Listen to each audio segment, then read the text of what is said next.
Si la mort de Naël peut servir à quelque chose, c'est qu'il faut revenir aux règles anciennes qui faisaient qu'on ne peut pas prétendre pour un simple refus d'obtempérer, tirer. On ne peut pas faire cela.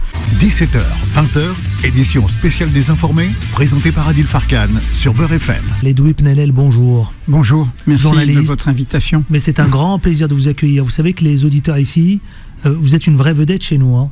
Une vraie vedette, je vous le dis clairement, c'est pas pour vous flatter, je vous le dis vraiment. Les auditeurs vous apprécient énormément. Merci de votre présence.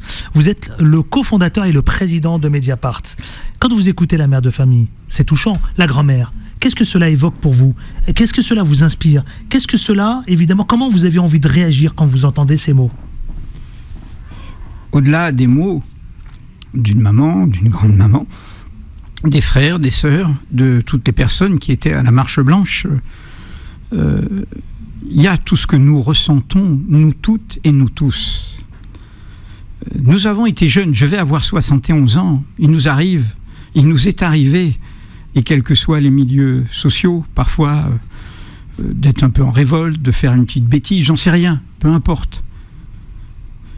Qu'est-ce qui fait que dans notre pays, le fait qu'un jeune ne s'arrête pas, qu'une voiture démarre, puisse entraîner sa mort?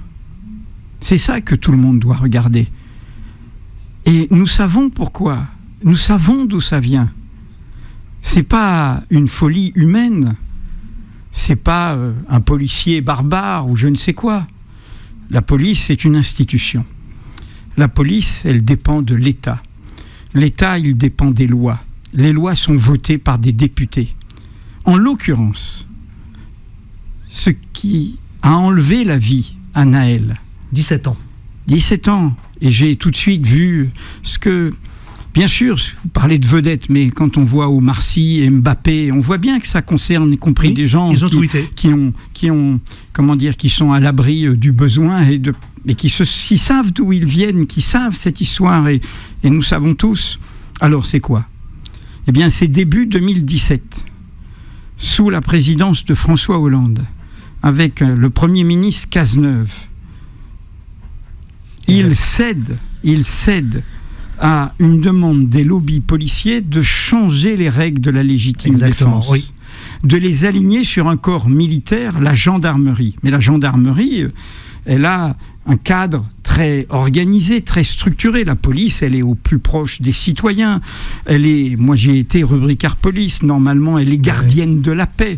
Et ils ont brouillé ces règles. Et vous savez, c'est démontré. En 10 ans, en une décennie, le nombre de morts par tir policier a été multiplié par 2. Et c'est ce qui fait que des policiers se trouvent dans un cadre où, pour un simple contrôle routier, ils sortent leur arme. Vous avez vu la scène? Franchement, quand vous découvrez la scène, vous l'avez vécu comment vous? Quand vous découvrez à ce moment-là, comme tout le monde d'ailleurs, comme moi, j'en ai parlé à l'antenne avant-hier, vous voyez la scène du policier qui sort son arme, qui pointe son arme auprès de ce jeune Naël, et puis qui tire, et qu'on entend le collègue dire « shoot-le, shoot-le ». Comment vous, franchement, vous êtes en colère, vous êtes comment? Dans quel état d'esprit vous êtes? Dites-moi la vérité. Non, mais je comprends bien que vous voudriez avoir... mais moi, je ne suis pas, de mon point de vue, dans mon rôle de journaliste, je ne vais pas moi-même rajouter de l'émotion à l'émotion. J'essaye de donner du sens. Le sens, c'est qu'il y a quelque chose qui a été voté début 2017. Ce n'est pas compliqué pour que tous les parlementaires de bonne volonté, sur la base d'une proposition de loi, l'annulent la semaine prochaine. Si la mort de Naël peut servir à quelque chose, c'est qu'il faut revenir à des règles, car en fait, ils ont libéré quelque chose. Alors c'est quoi ces règles? Vous dites quoi au chef de l'État Emmanuel Macron aussi ce soir, évidemment? Mais revenir aux règles anciennes qui faisaient qu'on ne peut pas prétendre pour un simple refus d'obtempérer, tirer. On ne peut pas faire cela. Mais je voudrais souligner autre chose. Donc c'est cette loi qui change la donne, hein, oui, bien sûr qu'elle change. Non, c'est important. Elle change le climat au sein de l'institution policière et dans la façon dont les policiers se sont autorisés. Et nous avons plusieurs exemples. Et il n'y a pas eu la même augmentation dans la gendarmerie, car on a un cadre d'encadrement. Vous voyez bien que ça rencontre une crise de l'institution policière que nous connaissons tous, qui est utilisée. C'est pour ça que moi, je porte la responsabilité sur les politiques qui utilisent contre le mouvement social, contre les quartiers populaires. C'était les gilets jaunes, c'est aussi tout ce que vivent les quartiers populaires. Mais je voudrais dire autre chose. Dites-moi. Vous me dites la Seine. Mais il faut surtout dire que cette scène, nous la connaissons parce qu'une passante l'a filmée. Exact. Si elle ne l'avait pas filmée, la version officielle mensongère qui a été immédiatement diffusée... Maître Bozereau, qu'on a eu tout à l'heure à 17h30, parle de l'écriture en faux. Bien sûr, elle aurait été immédiatement. C'est grâce à cette patiente, d'où la bataille que nous avons menée aussi, qui est qu'on a le droit de filmer la police, qu'on a le droit de prendre avec nos smartphones des scènes pour nous protéger, pour que ce soit documenté, pour qu'on ait des preuves. Vous voyez bien que toute la bataille aujourd'hui qui a été menée, y compris lors des manifestations, pour empêcher ces témoignages, c'est aussi une bataille qui est contre le fait que tout ça se passe dans l'opacité. Et si c'est dans l'opacité, des choses sont possibles. La police n'est pas à l'abri de la société. C'est aux politiques de protéger la police pour qu'elle redevienne gardien de la paix et non pas une police contre la population. Edoui Plenel, est-ce que la France est en train de s'américaniser ? Est-ce qu'elle est en train de vivre ce que vivent évidemment les habitants aux États-Unis ? Mais il n'y a pas besoin de convoquer les États-Unis. Nous savons très bien qu'en France, il y a eu l'affaire Chouviat, il y a eu plein d'autres affaires qui nous documentent ça. Même, vous savez, un directeur de recherche du CNRS, spécialiste de la police, a documenté ce qu'il en est des contrôles aux faciès qui existent chez nous. Il l'a documenté statistiquement. Donc, bien, vous savez que c'était un des engagements de François Hollande, qu'il y ait d'empêcher cela et qu'il y ait le récipicé pour les contrôles d'identité. Tous les jeunes, qu'est-ce qui leur arrive ? Il leur arrive que le rapport à la police, c'est le contrôle d'identité. Et le contrôle d'identité, il se fait souvent sur un délit d'apparence. Eh bien, on avait demandé, et c'était un engagement du président Hollande, qu'il y ait une trace. Manuel Valls, ministre de l'Intérieur, a fait tomber cela. Et donc, nous sommes au cœur aujourd'hui d'un désastre qui est lié à un désastre politique. Et donc, c'est cela qu'il faut rétablir et il faut donner du courage à l'ensemble des parlementaires de bonne volonté pour remettre la République sur les rails. On se retrouve dans une poignée de minutes, on lance la pub et on se retrouve dans une poignée d'à peine, si vous le souhaitez. Évidemment, j'ouvrirai l'antenne au 01 53 48 3000 dans cette édition spéciale.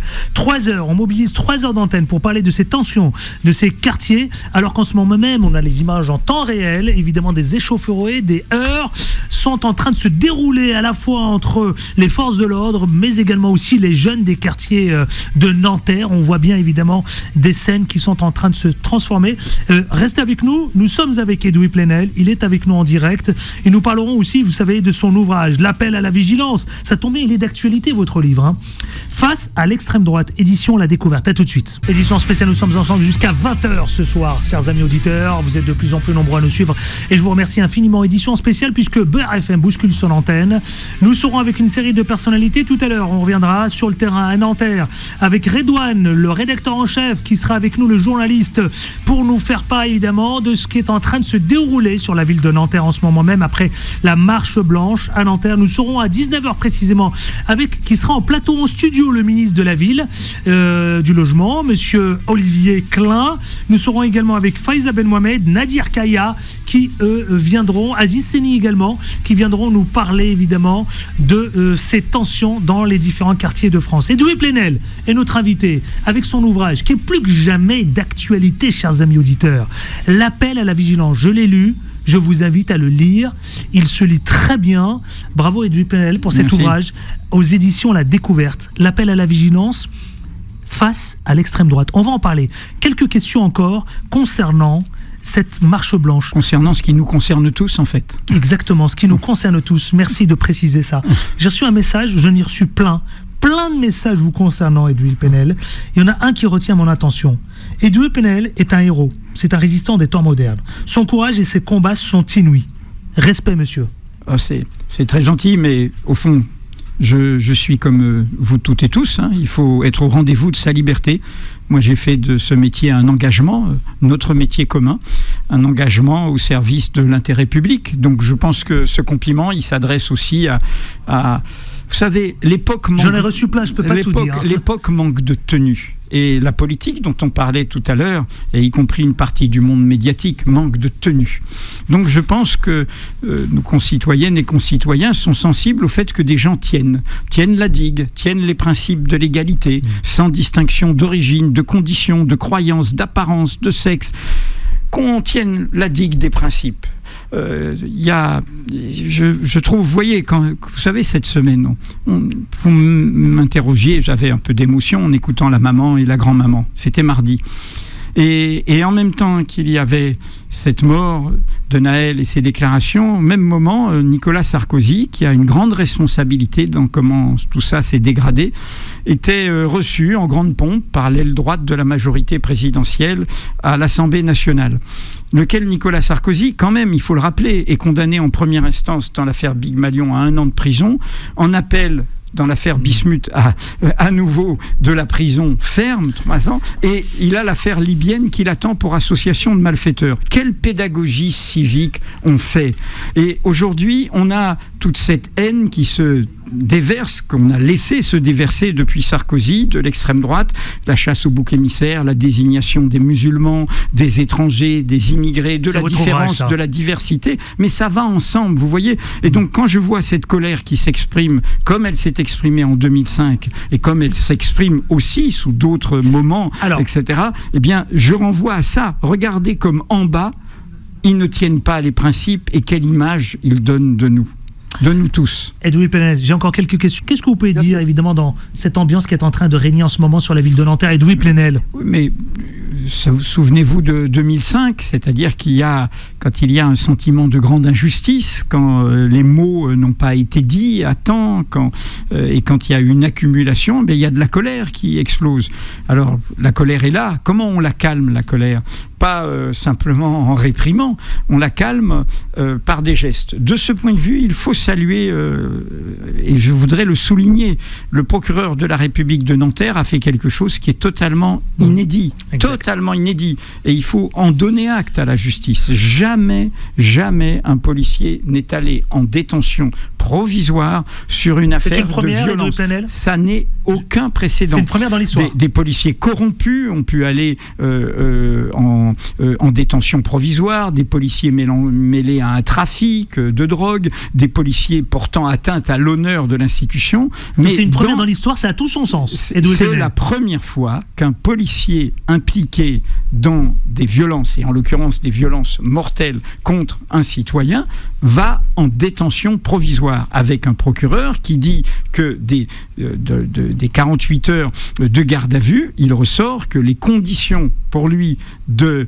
la légitime défense ne sont pas du tout réunies, et il faut saluer que c'est grâce à la passante et grâce à la vidéo, autrement on n'entendrait pas la phrase « je vais lui tirer une balle dans la tête et shoot-le ». Et deuxièmement, il ouvre une information pour homicide volontaire. Je rappelle que homicide volontaire, ça amène aux assises, ça amène au procès le plus lourd qui peut arriver. Donc, toute personne mise en cause par la justice a le droit de se défendre, et ce policier aussi, il aura son avocat. Mais je voudrais dire que quand même, il y a une institution là qui tient quelque chose, qui se comporte, on a vu dans d'autres affaires, la justice se comportait mal, étouffer des bavures policières, couvrir des bavures policières,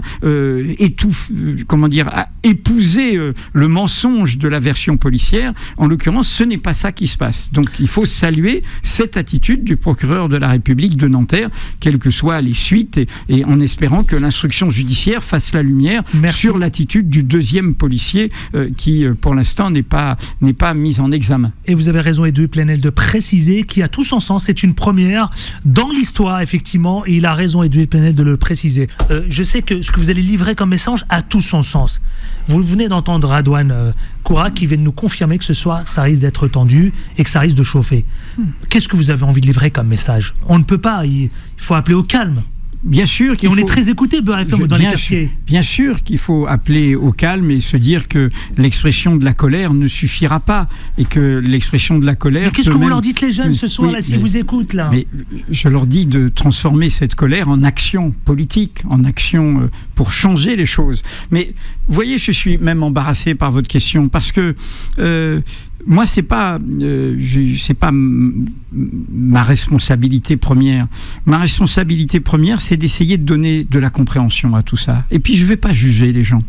Je vais pas juger leurs émotions. Je vais pas juger leur colère, même si je pense que elle peut finalement sauf pardonnez-moi, Edoui Plenel, on parle de couvre-feu, oui. On parle, le chef de l'État ce matin, Emmanuel Macron a parlé quand même la présence potentielle de militaires. Mais rappelez-vous, l'état d'urgence a été rentré. Et l'état d'urgence, on a parlé d'état d'urgence ce matin. Mais rappelez-vous, Dominique de Villepin, Premier ministre, a sorti l'état d'urgence, qui était une loi de la guerre d'Algérie, au moment de 2005. Et depuis, vous voyez que ça a été utilisé à plein d'autres fois, et que depuis, ça a été même rentré presque dans une loi ordinaire. Vous avez vu que des gens appellent carrément le président de la République, dans sa brutalisation de la Ve République, à aller jusqu'aux pouvoirs spéciaux, c'est-à-dire à suspendre la démocratie.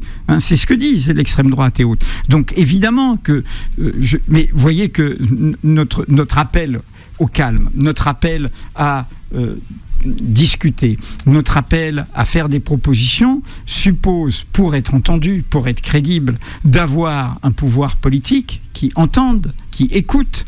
Quelle image a-t-il donné? Et tout le monde le sait, les jeunes, ils écoutent tous comme tous.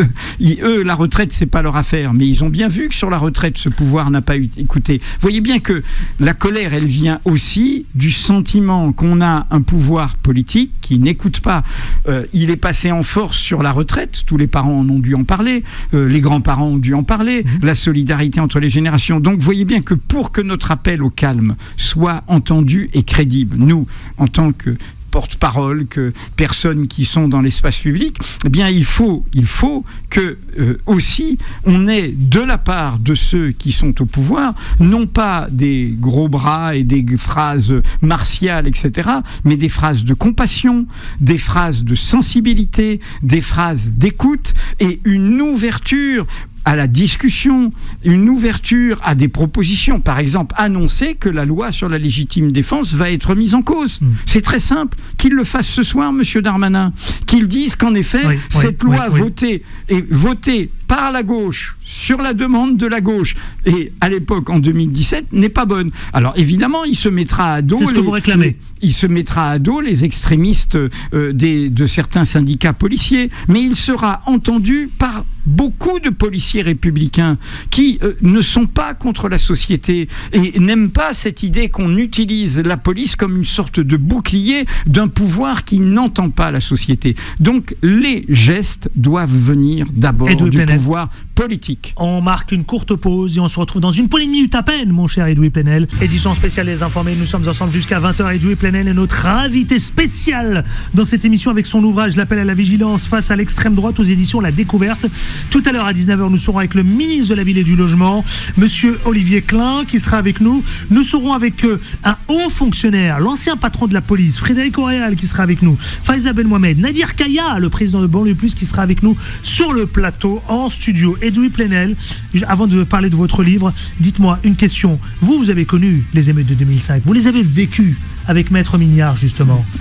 Quelle comparaison peut-on faire avec aujourd'hui la mort de Naël ? Est-ce qu'il y en a une à faire ? Bien sûr, je venais de quitter le monde et en fait, je venais surtout de vivre un procès important contre l'État qui était l'affaire des écoutes de l'Élysée. Les grands frères, comme on dit à Clichy-sous-Bois, ont entendu le nom de Jean-Pierre Mignard à cause de mon procès. Et c'est comme ça qu'ils l'ont appelé. Jean-Pierre Mignard, avocat. Ainsi, et l'avocat Jean-Pierre Mignard et Emmanuel Torjman, qui ont été les avocats aussi, jusqu'au bout de la famille de Bouna et de Zied. Et ce qui est terrible, comme vous le savez, c'est que la justice a été impuissante sur cette affaire. Mais il faut rappeler l'engrenage. Et c'est d'où mon appel au pouvoir politique. C'est pas, encore une fois, je comprends votre souci, vu l'audience de Beurre FM d'appeler au calme. Mais il faut d'abord demander, et vous le demanderez au ministre de la Ville, c'est au pouvoir politique. Les braises qui s'enflamment là, c'est lui qui les a laissées être des braises. Alors, c'était la formule qu'on employait en 2005. On disait l'herbe des banlieues, des quartiers populaires a brûlé, mais parce qu'elle était sèche. Pourquoi était-elle sèche? Et donc, je redis, rappelez-vous 2005, il y a ces jeunes qui, au fond, ont peur de la police. Ils viennent d'un match de foot. C'est Ramadan, et puis la police leur tombe dessus sur un faux renseignement, et donc ils vont se cacher, et 2 vont mourir, gravement blessés, vont mourir dans ce poste électrique dans lequel ils se réfugient. Rappelez-vous, le ministre de l'Intérieur, il s'appelle Sarkozy, il va mentir, il va ajouter au désastre de leur mort pour les familles et pour leurs jeunes et pour les amis, il va ajouter l'humiliation, le mépris, le dédain, le mensonge, et j'y reviens, dans la colère qui est là. Et on dit, c'est un vieux proverbe, la colère n'est pas bonne conseillère. Est-ce qu'elle a changé de visage 2005 et la mort de Naël? Non, est-ce que c'est cette tension qu'on vit depuis quelques jours? Ce qui s'accumule, c'est que ça fait 2005, nous sommes en 2023. Eh bien, ce qui s'accumule, c'est que les choses ne sont pas réglées. Que la réalité du mépris pour ces quartiers populaires, la réalité du mépris dans le discours politique, et pour en revenir à pourquoi j'ai fait ce livre sur l'appel à la vigilance, la réalité aussi de la libération de la parole de stigmatisation dans les médias, dans le discours politique. Quand même, on entend des choses effroyables. Regardez, la présidente de l'Assemblée nationale, il y a à peine 2 jours, ou hier, au prétexte de soi-disant parler de la laïcité, dit « Je veux des écoles sans Ramadan ». Ah bon? Ah bon? On n'a pas le droit d'être musulman à l'école? On n'a pas le droit de faire le Ramadan? En quoi? La laïcité, c'est le respect de la diversité des croyances et des non-croyances. Ça veut dire aussi qu'on ne peut pas imposer sa croyance à d'autres, mais du coup, on ne peut pas imposer à d'autres de ne pas pouvoir être ce qu'ils sont, et en l'occurrence musulmans. Rappelez-vous, il y a eu même cette tentative de soi-disant ficher les élèves absents à cause du jeûne et de la fin du Ramadan. Donc vous voyez bien que toutes sortes de choses s'accumulent, qui créent de l'humiliation, qui créent de la colère, qui créent du ressentiment. Donc les gens qui doivent tenir les paroles, pas seulement les paroles, les actes d'apaisement, les décisions d'apaisement, et pas du blablabla, et pas la colère, faut arrêter, etc. Ce qu'a dit le président, il a dit oui, il faudrait une colère positive, mais c'est à lui, c'est pas à lui de donner des leçons, c'est à lui. Ces dispositions, tous les spécialistes, le défenseur des droits Jacques Toubon à l'époque, en 2017, a sonné l'alarme. Il a sonné l'alarme. La Ligue des droits de l'homme, Michel Toubiana, a sonné l'alarme.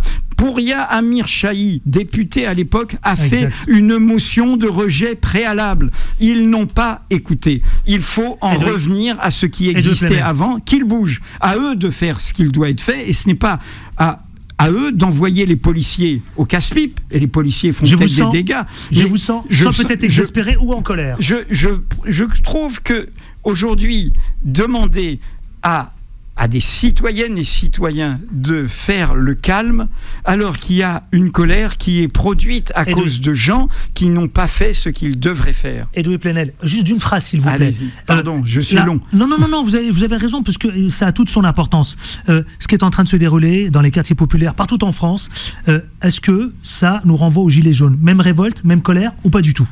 Bien sûr, mais bien sûr, vous savez que les gilets jaunes qui venaient parfois de secteurs qui pouvaient avoir du mépris, écouter le discours soi-disant sur la racaille, eh bien tout d'un coup, qu'est-ce qu'ils ont vu? Ils ont vu que le sort qu'on leur faisait, c'était ce qui se faisait dans les quartiers populaires. Ils ont vu que le même type de pratique de violence policière, et donc il y a eu une convergence. C'est là où aussi les forces politiques et syndicales n'ont pas été au rendez-vous. Les gilets jaunes est un grand moment manqué de convergence de milieux populaires sur ce que j'appelle, encore une fois, les causes communes de l'égalité. Le piège, c'est de dresser les gens les uns contre les autres au nom de leur identité, de leur apparence, de leur croyance, de leur origine. C'est ce piège et ce poison que diffusent tous les extrémismes racistes, xénophobes, avec lesquels une bonne partie du monde politique flirte aujourd'hui. Et donc les Gilets jaunes, c'était un moment de soulèvement contre la vie chère qui concernait tout le monde. Édition spéciale, je le rappelle, on va lancer le jingle pour rappeler que c'est une édition spéciale, 3 heures d'antenne, Beurre FM bouscule son antenne. 17h, 20h, édition spéciale des informés, présentée par Adil Farkan sur Beurre FM. Edoui Plenel est notre invité spécial, l'appel à la vigilance, c'est son livre. Je vous conseille, chers amis, d'aller vous le procurer. L'appel à la vigilance face à l'extrême droite, aux éditions La Découverte. Dites-moi, Edoui Plenel, premier chapitre. Vous commencez avec ça, vous plantez le décor. Que nous est-il arrivé au pays qui s'honore d'avoir déclaré les droits de l'homme? La haine de l'homme a désormais pignon sur rue et micro ouvert. Je vais vous poser la question. Et puis, page 13, vous dites le 13 juillet 1993, un appel à la vigilance signé par 40 figures de la vie intellectuelle française et européenne alertées dans le quotidien Le Monde sur la banalisation des discours d'extrême droite dans l'espace éditorial et médiatique. On est en plein dedans. On est en train de vivre, évidemment, depuis la mort de Naël, votre livre est en pleine actualité quand vous appelez à cette vigilance. Bien sûr, puisqu'on voit bien le poison de ces discours qui jettent de l'huile sur le feu, qui essayent vraiment de pousser ce pays à une guerre civile. Vous savez que le grand remplacement, cette idéologie complotiste, vous en parlez dans votre livre, bien sûr, qui est totalement folle, c'est une idéologie meurtrière qui appelle en fait à se mettre en guerre contre une partie du peuple qui serait liée à toute la diversité de notre société. Puisque vous en parlez, c'est page 34. Le grand remplacement installe en vérité d'évidence l'envahissement de l'Occident par les halogènes étrangers à sa culture. Et là, vous pointez, vous dites, si les musulmans sont la première cible, ce sont en réalité toutes les diversités, toutes les minorités, toutes les différences, toutes les dissidences qui devront faire les frais de leur colère et de leur ressentiment. Nous le montrons. Mediapart, nous avons enquêté sur toutes ces haines ordinaires qui se libèrent à cette occasion. Derrière la stigmatisation des musulmans, vous voyez ressurgir l'antisémitisme. Il est là aussi. Il a été sur le centre de migrants à Calac. Toutes ces mobilisations de l'extrême droite et des droites extrêmes, parce que ça contamine. Regardez la position des Républicains, de M. Ciotti et d'autres. Ils sont sur la même ligne. Et donc, mon livre... L'institution, la police, est-elle raciste? Non, mais la police n'est qu'un bras de l'État. Vous savez, la police, c'est discipliné. Donc, je dis souvent, quand on parle de violence policière, moi, je préfère dire, non pas que le mot violence policière me fasse peur, violence étatique. Le maintien de l'ordre, par exemple, c'est une discipline politique. Tout dépend des consignes. Tout dépend de comment se comporte la hiérarchie. Tout dépend des ordres qu'elle reçoit. Et l'ordre, au final, qu'elle reçoit, il vient du politique. Il vient du pouvoir. Et donc, un pouvoir qui ne sait pas tenir sa police, qui s'aligne sur les éléments ultra de sa police, qui est laxiste dans sa gestion de sa police, évidemment qu'il libérera des actes. Mais pour en revenir à l'idéologie qui se diffuse, vous voyez bien, Adil, que ce que j'interpelle aussi, et c'est notre responsabilité, c'est le débat public. Vous allez sur d'autres chaînes de télévision, d'autres chaînes de radio, et vous voyez bien que toutes sortes de choses se sont libérées. J'étais encore avant-hier, et Dieu sait si nous n'avons pas les mêmes sensibilités éditoriales, à la soirée de solidarité avec la grève des journalistes du JDD. Exact. Nous laissons des oligarques prendre des médias pour en faire des médias d'opinion du pire et de l'abject. C'est les médias de M. Bolloré. C'est un homme richissime et nous le laissons faire. Les autorités ne font rien. Le pouvoir politique ne fait rien. Comment on ne protège pas les rédactions dans leur indépendance éditoriale? On a un journal qui fait grève contre l'arrivée de gens qui sont des purs idéologues d'extrême droite. Des gens qui veulent mettre en guerre ce pays contre lui-même. Donc il faut se ressaisir. L'appel à la vigilance, c'est aussi ça, face à l'extrême droite. On va parler des hommes naissent et demeurent libres et égaux en droit. Je veux qu'on en parle. Et 18h57. Si vous venez de nous rejoindre dans cette édition spéciale, je vous le rappelle, à 19h précise, un peu avec quelques légers retards, nous recevrons le ministre chargé de la politique de la ville et du logement, monsieur Olivier Klein, qui est d'ailleurs dans les studios de Beurre FM dans cette édition spéciale. Nous sommes 3 heures, je vous le disais, 3 heures d'antenne. Beurre FM a décidé de bousculer son antenne dans cette édition spéciale. Nous serons aussi avec Nadir Kaya, Faiza Ben Mohamed, tout à l'heure, et puis Jean-Pierre Colombiès, qui est le porte-parole de la police indépendante. Edoui Plenel, avec votre ouvrage qui tombe pile poil, on est en plein dedans, l'actualité, évidemment, avec ces tensions dans les quartiers, la mort et puis la marche blanche à Nanterre, l'appel à la vigilance face à l'extrême droite. Vous savez, il y a un chapitre aussi, j'aurais malheureusement pas le temps de tout traiter, mais vous le rappelez, les hommes naissent et demeurent libres et égaux en droit. Pourquoi vous rappelez évidemment cet article 1er de la déclaration? Parce que, honnêtement, je vous pose la question un peu évidemment fâcheuse. Les jeunes, ils n'ont pas ce sentiment d'être libres et égaux dans ce pays. Et pourtant, ils sont français, Edoui Plenel. C'est ça, Naël était français. Bien sûr que je rappelle cela parce que notre ennemi de toujours et qui devrait rassembler les femmes et les hommes de bonne volonté, derrière ce mot extrême droite, je ne parle pas des forces politiques seulement, je parle des gens, ça peut être des journalistes, des éditorialistes, des médias, des intellectuels, des politiques et d'autres, qui défendent l'inégalité naturelle, qui veulent des injustices que nous vivons, car nous savons que ce n'est pas parfait, ils veulent transformer ça en règle. Ils veulent qu'il y ait des religions, des civilisations, des origines, des couleurs de peau qui soient naturellement supérieures à d'autres. C'est cela, pour moi, notre ennemi.